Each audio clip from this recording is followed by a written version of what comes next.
Hello అందరికీ, నేను ఓడి biscuits అయితే కేక్ అయితే చేస్తున్నానండి. పంచదార పౌడర్, ఓడి బిస్కెట్స్, వెనిలా ఎసెన్స్ తీసుకుని ఈ బిస్కెట్లన్నీ ఇట్లా ఒలుచుకొని క్రీమ్ అంతా పక్కన పెట్టేసానండి. ఈ బిస్కెట్లన్నీ మనం పౌడర్ చేసుకుంటే సరిపోయిద్దండి. మనం కేక్ అయితే రెడీ చేస్తున్న ప్రాసెస్లోకి వెళ్తాము.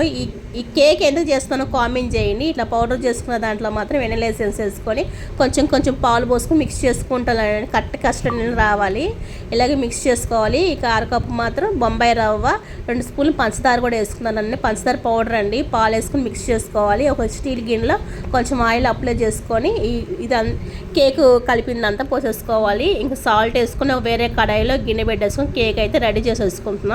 ఇదే ప్రాసెస్ చాక్లెట్స్ అయితే మాత్రం క్రీమ్ అయితే చేసేసామండి. ఇప్పుడు కేక్ అయితే రెడీ అయిపోయిందండి. మేము ఫస్ట్ టైం చేసేలేకి చాలా హ్యాపీగా ఉందండి. కేక్ అయితే రెడీ అయింది. ఇప్పుడు ఈ క్రీమ్తో ఇక్కడ మేము డెకరేషన్ అయితే చేస్తున్నాము. ఈ కేక్ ఎందుకు చేస్తాం గెస్ట్ చేయండి, నెక్స్ట్ కామెంట్ చేసేయండి. చూడండి, కేక్ అయితే రెడీ అయింది. సూపర్గా వచ్చింది. టేస్ట్ మాత్రం చేస్తున్నాను.